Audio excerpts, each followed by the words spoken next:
Hello and welcome back to the channel, guys, and what we're going to be looking to do in this video is final touches to the outside of the Cayenne with getting some new wheels on. So what I've got here is some new alloy wheels, which are going to be a replica of the very newest design of the Porsche wheel, so it will fit in really nicely with what we've done with the external to this car. I've gone through winter on the original wheels, which is probably a good thing here in the UK with all potholes, and now it's time to complete the look of this car and make it a true 2025 replica of the Cayenne, and hopefully we'll have the car lowered as well.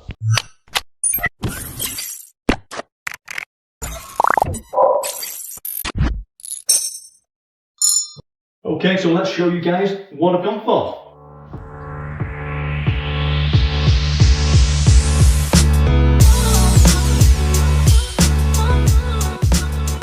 And this is the Classic Sport 2 wheel that Porsche now do. So this is a brand new style of wheel based on the Heritage Sport Classic wheels that have come on the Porsches over the eras. Now you can get these from Porsche in a variation. I personally really like this look of having the polished finish with a gloss black surround. You can also get it as just a silver or a fully black wheel as well, I believe. But yeah, to me this is the best version of this design wheel. In terms of spec, we're copying the Turbo GT style, so that means we're going up from the 21s that are on at the minute onto the 22-inch all round. But on the fronts we've got a 10-inch wide with an offset of 48, and on the rears we've got an 11.5-inch wide wheel with a 52 offset. So I'm hoping my calculations are right and these are going to fit.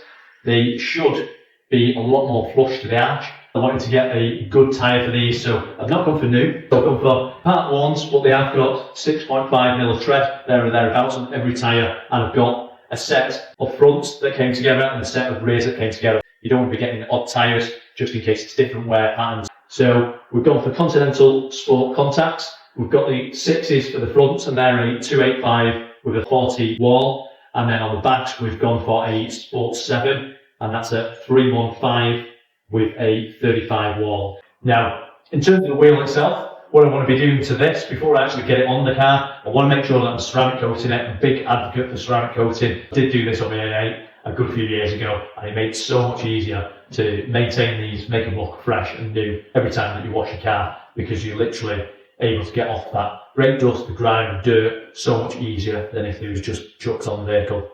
So we'll look at doing that today.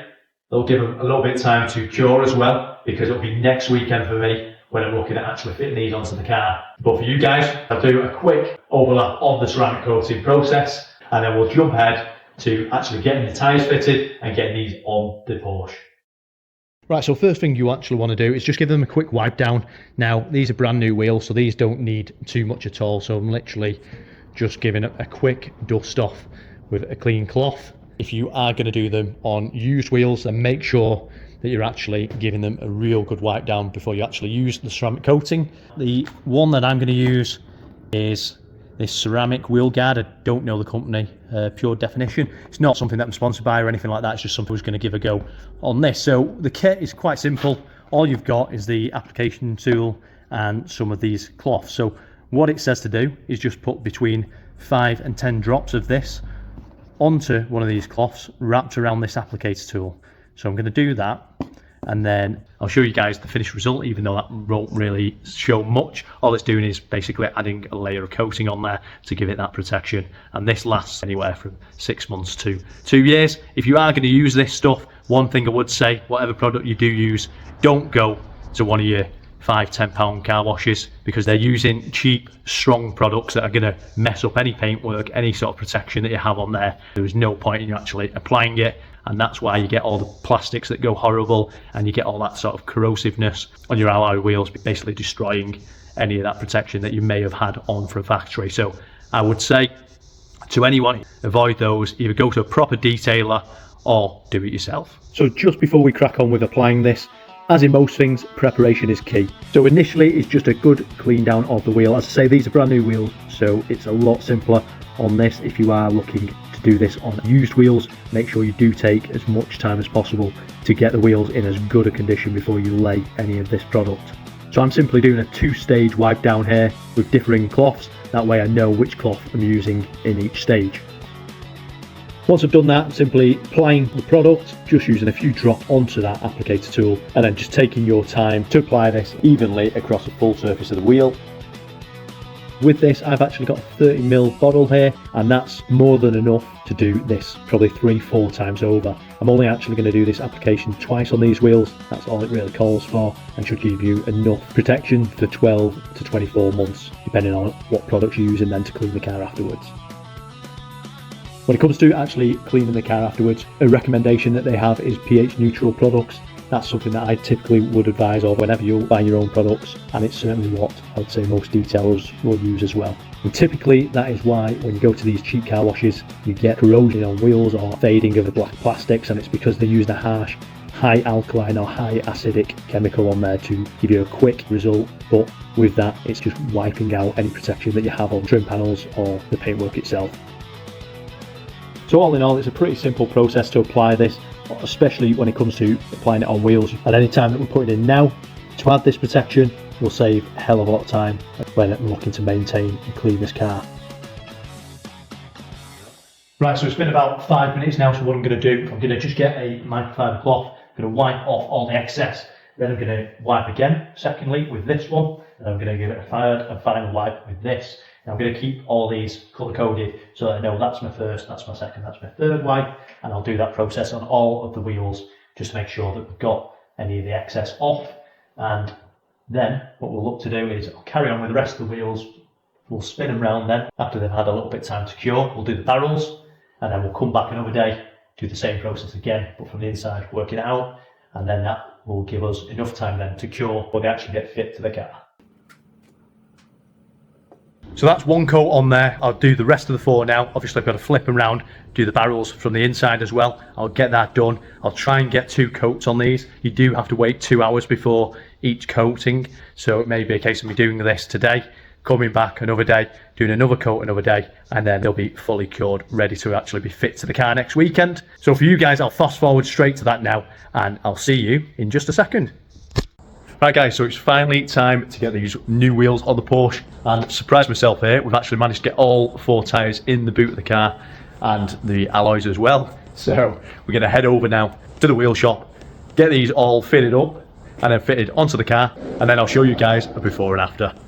You're going to love a Porsche Cayenne. You've got all the aspects of having the Porsche badge, the sports feel, but you can still get 4 massive wheels and tyres in this car. What a car.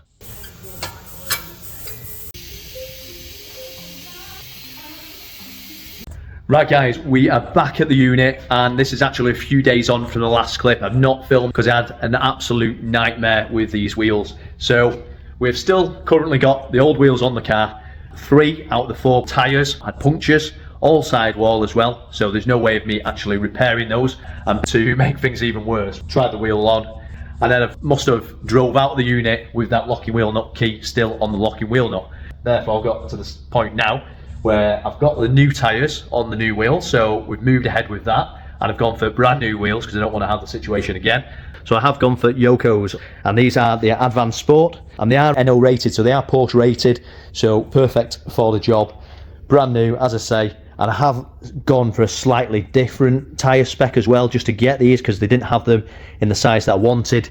So I have actually gone for, on the fronts now, a 285/35 instead of a 285/40, and then on the rears, which are underneath here, I've gone for a 315/30 instead of a 315/35. Basically that's a 5mm smaller tyre wall, which in theory, to be fair, should give me a little bit more clearance. We've now got to get these on the car, which I've not been able to do because I lost the locking wheel nut. So I'm now at the stage where I'm breaking the locking wheel nuts on the car. I've ordered a new set from Porsche, but they wasn't able to actually order me a matching locking wheel nut key.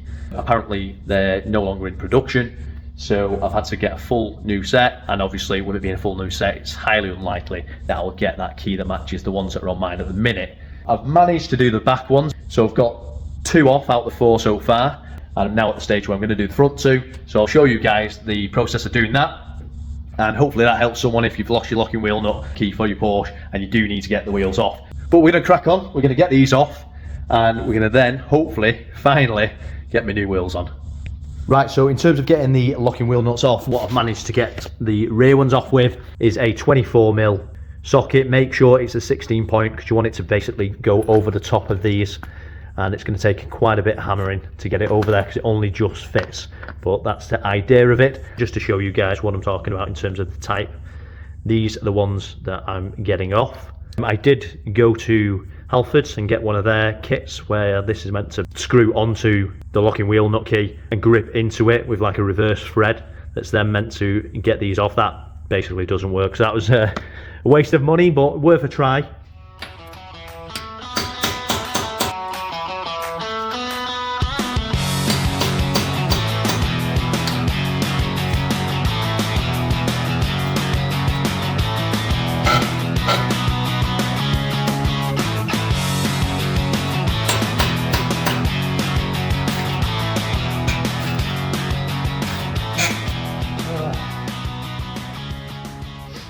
So believe it or not, guys, I've actually just managed to do the other side, and what I think's happened, see there, the sort of spinny retainer at the back, I think essentially now I've got that one spinning on there. I'm really struggling to get it out, so if I do manage to get it out, I'll show you guys how I've done that. 3 out of 4 of them are off. This car really does not want some new wheels, but we will continue to fight and it will get them. So yeah, that's where we're at with one more to do. But as you can see, this one is literally just spinning. So it's a socket now spinning on there, but it's just about got enough grip for it to not be able to be pulled out. So yeah, not sure what I'm going to do with this one.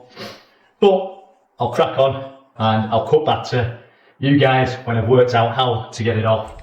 Right guys, you find me now another night later in the unit, and wow, what a job this last locking wheel nut has been. Absolute disaster I've had with this. Show you guys now where I'm at. Hopefully I'm at the final stage now and should be able to get this off in any minute. So I've had literally everything at this, even the grinder.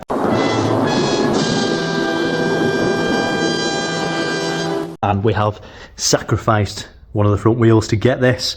Annoyingly, had to be done because the socket that I managed to whack over the top of it just was spinning on essentially what is this section here and just was not going to free off at all. I've now grinded through there and we've still got the locking wheel nut in there, but the ring from the outside is in bits. So now if I can just get something onto that, it should easily come loose. So that's going to be the next job now. We'll finally be able to get these wheels off and then we can whack on the new wheels. But yeah, what a nightmare this has been. 3 out of 4 came off reasonably easy.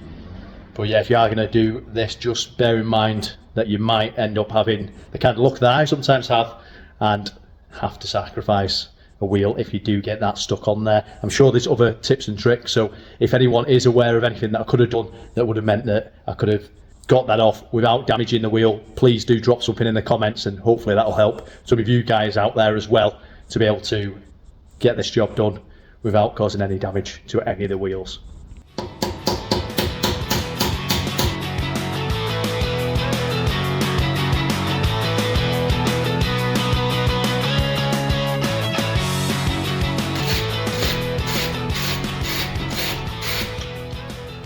There we go, guys. Well, I was hoping to be a nice maybe hour or so job to try and save me £150 for Porsche to actually get these off. To be fair, it's turned into a bit of a nightmare, and now kind of wishing they'd gone with that £150 and saved a hell of a lot of my time. But it wouldn't be me, it wouldn't be this channel if I didn't try and save a bit here and there and occasionally come unstuck. But we persist, and as always we do get to the bottom of it. So I'm glad to say that is now off. That's all 4 locking wheel nuts off now without having a locking wheel nut key.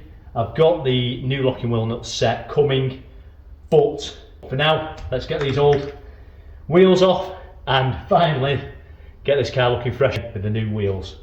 Right guys, before I get any further with the wheels, I have decided, because it's going to need a 4-wheel alignment after this, to jump ahead and get the suspension coils switched over. So I'll be lowering it between sort of 20 and 30 mil. I'm hoping that'll give me just a little bit of closure on those wheel arches, give it a bit more of a sporty feel, and I'm very much aware that obviously changing the wheels, I don't want to be changing them, getting 4-wheel alignment done and then changing the springs after the fact and having to get the four-wheel alignment redone then. So I'll show you guys what I've got for this. And once again, I have gone for H&R springs from Germany. I think they are pretty much the best you can get if you're going for a OEM spring replacement. You can see here I've got the rear out at the moment, so I'm going to get my spring compressors on that. I can see there's no sort of oil stains or anything like that, so I can double check the damper at this stage as well. And also the bushings that we've got either side, just make sure they're all in good nick. I'm going to get one side done and then we'll move to the opposite side, and what I'll be able to do then is hopefully give you a bit of a guide as to removing the suspension on the front, removing the suspension on the rear, and obviously then fitting it back in again. So I'm hoping to get this done tonight. If I can, then I'll get it booked in for its four-wheel alignment and we can be back in this car, and we'll check out as well the stance once we've got the new wheels and once we've loaded it a little bit, and I'll show you guys what difference that actually makes. Right guys, I've got one side of the rear end done. I'm going to move to the rear end on the opposite side now, on the passenger side, kind of show you guys how I got on. I'll drop some videos in the description below that I followed for this. Wasn't too bad, to be honest.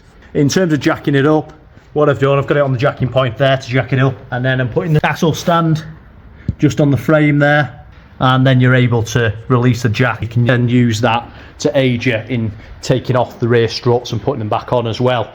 So what I'll do, I'll take off that rear wheel now, and then just before I get to that, I'm going to show you guys what I've done in the boot space. You're going to be taking out your actual floor cover. Once you've took the floor cover out, you've got trim pieces either side, which are these, and what you want to be doing is basically undoing your Torx bolts that hold your metal clasps in. So I'll show you them now. It's the actual bolts that hold these in. So take all of those out. You'll then simply be able to pop those up, and then what you have got is you've got your two bolts there, your two bolts there, and you will have these just over the top of them. So you just need to take them grommets out, and then you can access all four. So once you've got your wheel taken off, you'll be able to see what you need to access. Now, what I needed to do to get this strut back in was I had to take the rear upper arm off, say the 22mm. Once you've got that out, it gives you a little bit more freedom to sort of maneuver this up and down. And in terms of actually taking the strut out, what you're looking at is this nut and bolt here. Release that, that's all it is from the bottom end that's holding that into position. And of course, make sure that you're actually taking out your active suspension as well. So you just want to simply unplug it from here. And once you've unplugged that, don't worry about the rest of it. This all comes out with the suspension unit itself. So just tuck that out of the way, and remember to put it back in as well when you do finish the job. So I'll undo this now, and then we'll be ready to go to the top. Undo the 4 bolts at the top, and this can come off.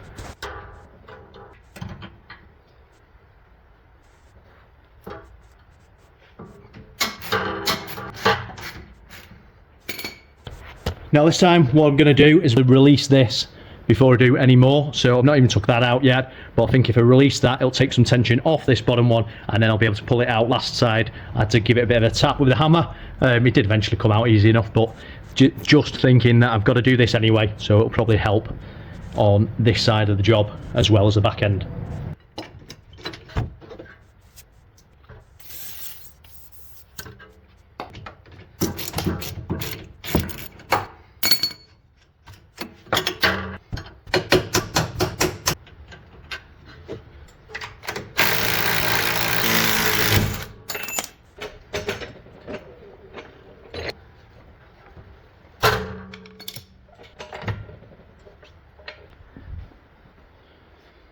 Okay, with that done, we're now going to move to the boot space, and we'll take out the top bolts.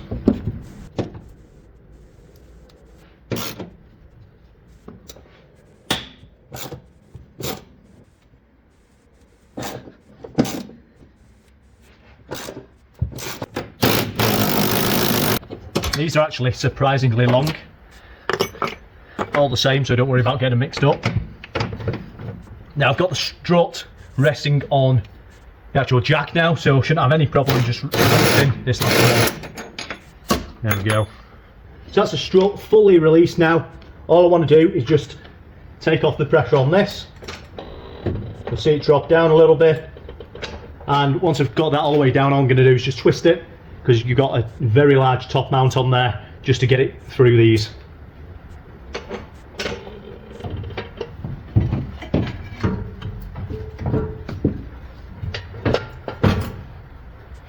there you have it. Okay, so we're back where I was before I actually said to you guys that I was going to do this. So as you can see here, we've got the new spring. As I said, H&R, something I always go with, not sponsored by them or anything, but I just know they're a good, reputable brand. And then obviously the original strut that I've just taken out, this was off the other rear, so there's nothing actually wrong with this. Bit of surface rust there, but that's got a lot of life left in it still, I would say. And all I'm going to be doing is clamping these now with my spring clamps. We'll take the top mount off. You do have to sacrifice a socket, an 18mm socket, to actually be able to release this. So you have to get it round the cable. I'll show you that in a minute to release that. And there is a video as well that I've dropped in the description that I've followed. Right, so we're just undoing the nuts on here now and undressing essentially the top mount itself, taking off the plates, and then also unfastening the plug for the damper system. This then gives us access to the nut that we're going to undo to actually release the top mount completely from this strut. Right, so this is the reason why I've had to make this tool, and essentially what you want to be doing is getting on there. Now this is an 18mm. It's going to need a little bit of a tap just to get it seated in place correctly, so I'll do that with a hammer in a minute, but obviously we're going to clamp these springs before I proceed to do that. Now one thing I would say about this, guys, is if you do have a more heavy duty spring clamp system, do use that. This is an SUV and these will be holding a lot of pressure, so whatever you do, make sure you're being safe when you're doing this. Make sure you're clamping them down enough and you know they're holding and seating correctly before you do anything with releasing the actual coils from the damper itself.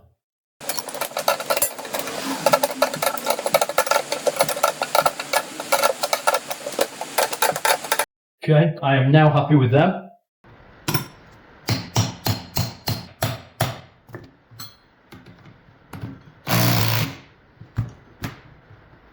Make sure, guys, when you are doing this, you are really careful with that cable.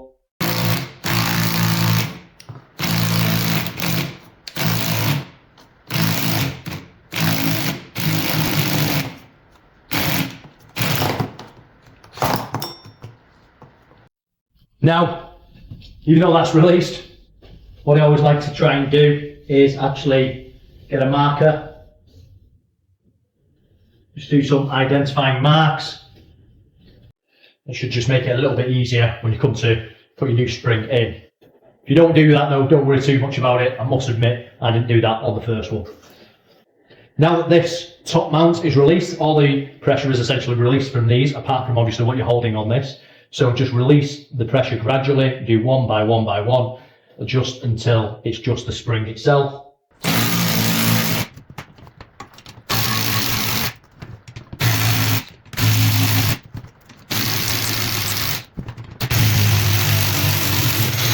There we go, that's the tension released. So as you can see just how much they have opened up compared to how much they were closed together when it was actually clamped. Shows just how much pressure is behind these. And why you need to be so careful with them. So, because I'm essentially not going to be pulling this off, to get the spring out, I'm going to just literally take it out this way, just curling it round the actual strut itself until we've released it, and obviously we'll do the reverse to get the new one in. Now, it has writing on here, so just make sure it's readable when it's on the strut, so when it's like that. Again, just taking it down until we're fully on there, and then we can get it into position. Now, something else I just want to show you guys is you want to make sure you're bottoming out the spring correctly. So you've got one marker there, and you'll go essentially on the inside. So this bit will end up there. So you do want to make sure they're seated correctly before you start doing them back up together. Right, at this stage now, we'll get the spring clamps back on. Bit easier this time round because I can get the gun in. Obviously, when I come to release them, I'll have to use the spanner again, but I won't have to release them as much because the top mount will be applying a certain amount of pressure. And again, just do it evenly and gradually.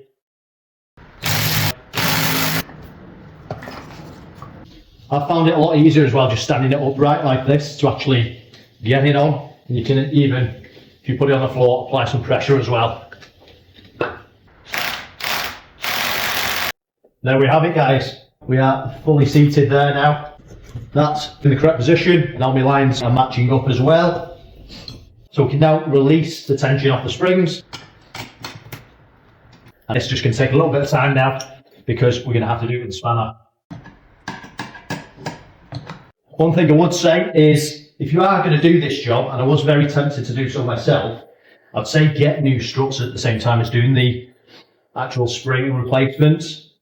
It's just going to mean not going to have to do it again, because I suspect I'll probably end up getting new struts as well at some stage in my ownership if I keep this much longer than a couple of years, because it has got now about 85,000 miles on my car.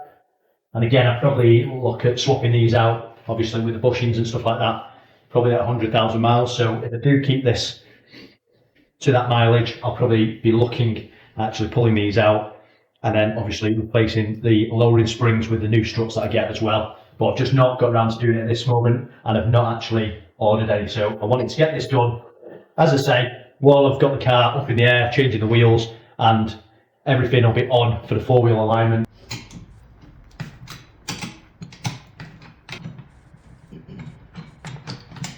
Right, there we go. 2 down, 2 more to go.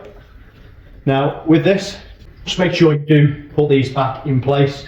This simply clips over the cable and sits down in this, over the top of that socket. And with that in place, slide the rubber protector over the top of that and just stop any sort of grime getting in there.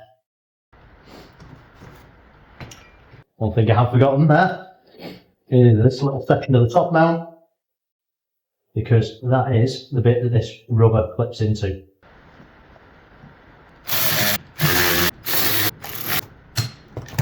Then all you're doing, slotting this section in here, and you can simply put these back into position as well. So that's the strut ready to go back in. Let's get onto it. Right, all we're going to do now is a reverse of what we did to take this out. Just get it into a position where you think you'll be able to get to the bolt at the top, and then all I'm going to do is just take up the jack just so it supports it from the bottom here. There we go, so we should be able to go in now. And all being well, we'll be able to get some of these in. That one's nowhere near.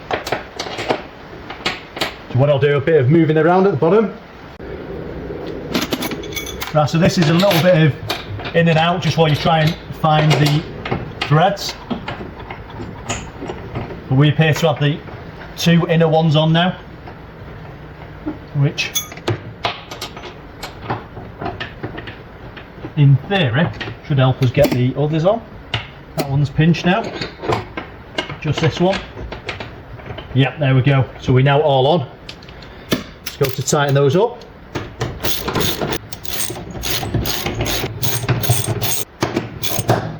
Right, I'm not going to fully tighten these up until I know I've got everything in at the bottom. Just make sure, guys, when you do come back to it, you're torquing those up to spec. Right, so we now move to what is probably the hardest part of this job, which is actually getting the bottom of the strut back into position. So we're going to have to apply some force now to try and push this down. As I say at the start, we did release this. That should help a hell of a lot. There we go. And I've noticed we're not fully straight there, so just twist that around a little bit. There we go.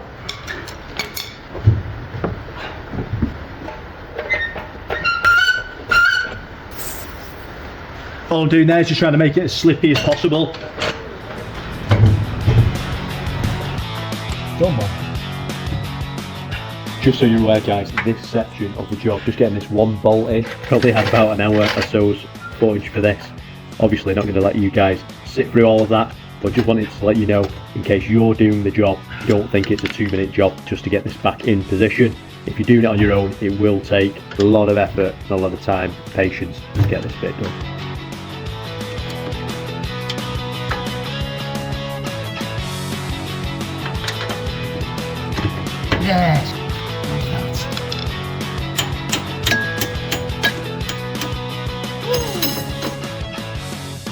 That's got to be the hardest part of the job. So now, got that in, I'll get it into the anti-roll bar on the other side before I put that nut on.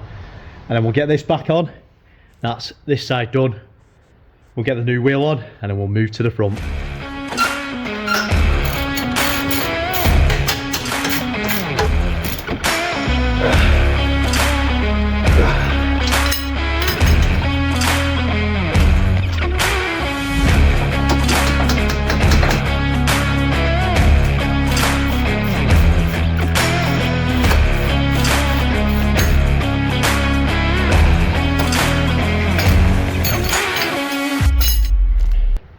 Finally guys, as I said earlier on, just make sure you do plug back in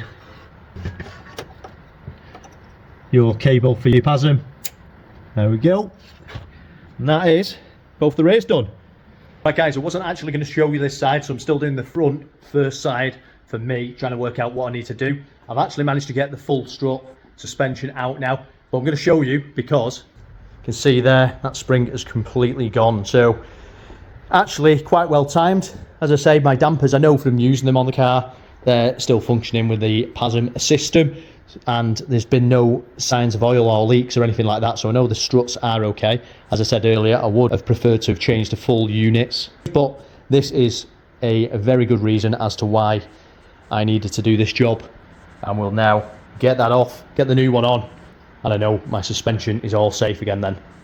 Right guys, we're on the final wheel now, or the final strut should I say, and I'll show you now. This is the front end of the car, so we'll be taking this off, we'll then be taking this bolt and nut off, which is a bit of a nightmare because the length of that, you're really having to make sure that the strut's in the right position so you can actually push that out. When I'm putting these back in, I'm putting them in the opposite way around just because it's easier to get them in and out that way.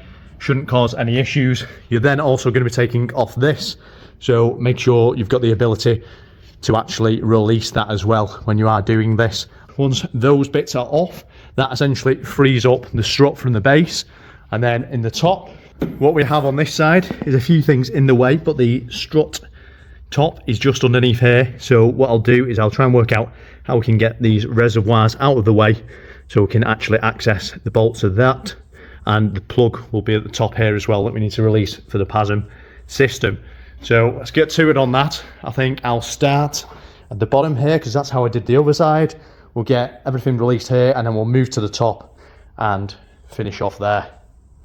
Right, so I'm going to start by just getting a bit of WD on all of these just to help with releasing things. Releasing the top wishbone, what you want to do is make sure that it's actually in its standard position because it'll just take the tension off of this basically. There we go. Now we'll be in a good place to actually release that, and again, these are all 18 mils.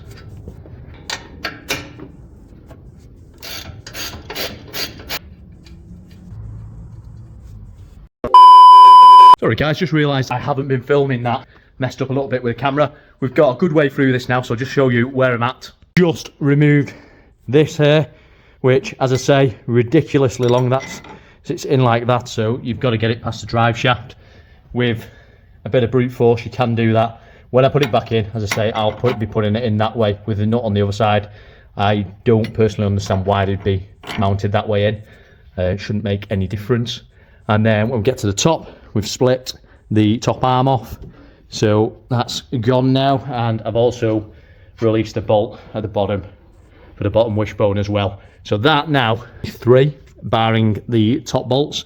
Just before I do that though, just to remind you guys, make sure you're disconnecting your cabling, and then you've also got a plug down at the bottom end there. So you've got speed sensor and your brake wear sensor.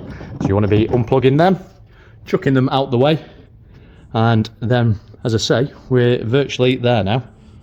Right, so we're up in the engine bay now guys, and I've seen that a few people have taken more parts off than what I'm going to do. I'm literally just going to move this reservoir just slightly out the way, and then you can just about see you've got one bolt there, one bolt there, and one bolt there. So I should be able to access those. The plug connector I've already disconnected just there. So that's ready to go. The least amount of things that can disturb, the better. A few moments later. Right guys, I can confirm you can get to all of those nuts there for the top of the strut mounts. I've left this flat blade screwdriver in place to keep that from springing back on itself. But I've got all 3 of those off now, and that's now ready when I lower the jack to be released.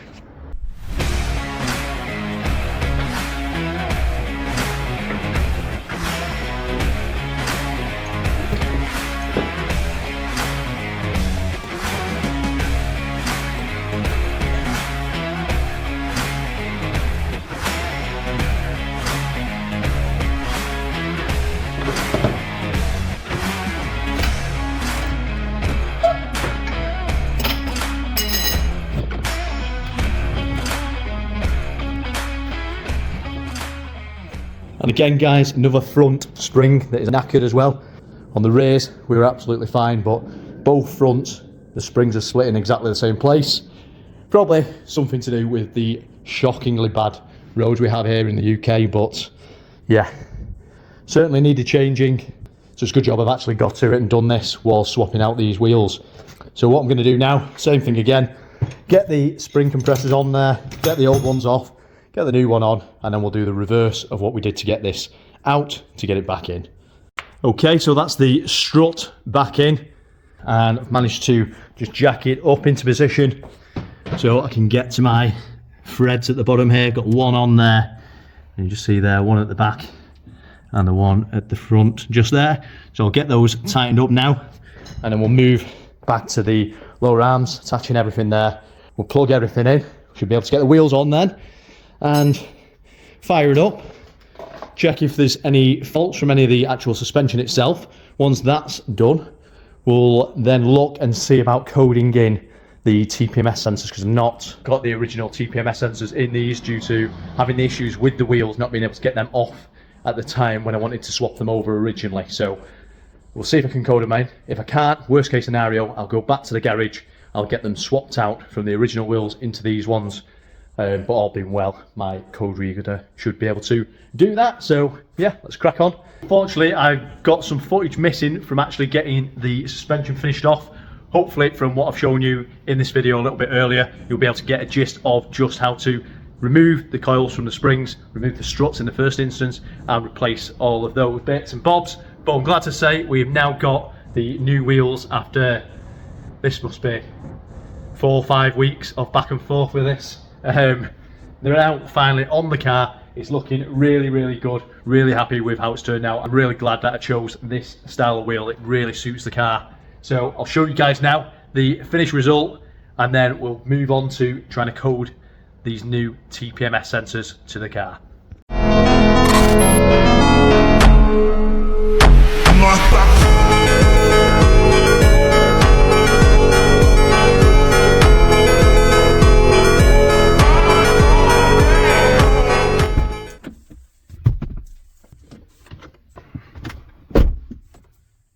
Right guys, so what we're going to actually try and do now is we've got the new TPMS sensors in these wheels. So I'm hoping that with this diagnostics tool, I'll be able to actually get those to talk to the car. And that means then that I don't have to take my old wheels to the garage and get the original switched into these. A few moments later. I've had a quick go at trying to code the new TPMS sensors in with the X-Tool D8S that I've got. Don't think that I can do it, so it might be missing something. If I am, please drop a comment below and I'll really appreciate that, because it'll help me out in the future if I ever need to code these in again. But for now, what I'm going to have to do, I've matched up or I've written on the original wheels which corner of the car they've come from, so I'll be chucking those in the boot. So I've got a 4-wheel alignment booked in for this weekend. Wanted to do that after obviously getting the wheels changed, but also with putting the lowering springs on. So what I'm going to hopefully do is, if they can't code it, I've got the wheels in the back, they'll at least be able to put the original TPMS sensors into the new wheels for me, and then we should have no problems whatsoever. Then that is the completion of this stage now of the build. I've got some other bits and bobs that I'm going to be doing next. So the next video will probably be placing the seat covers, because I've got brand new seat covers now for this as well, because I've got a tear in that front driver's one. And at the same time, because these are left-hand drive, I need to change those modules over in the front seats as well, because at the minute I can't use the memory function because it works on the opposite seat. So we need to get that sorted, but that'll be for another video, so stick around for that. Subscribe to the channel and press that bell button and you'll get notified as soon as we upload more videos. If you could as well, drop us a like on this video. Really helps just to push it and promote the video. And as always, appreciate you guys watching, and I'll try my best to get back to some frequent uploads on the channel as well. We have got another project car here now, which you may well have spotted in the background. So that's on the back burner at the minute, just while we get everything done on the Porsche, and then we'll be moving straight onto that. So good things coming up, guys. But for now, we'll finish up with the final outcome of the wheels of the car.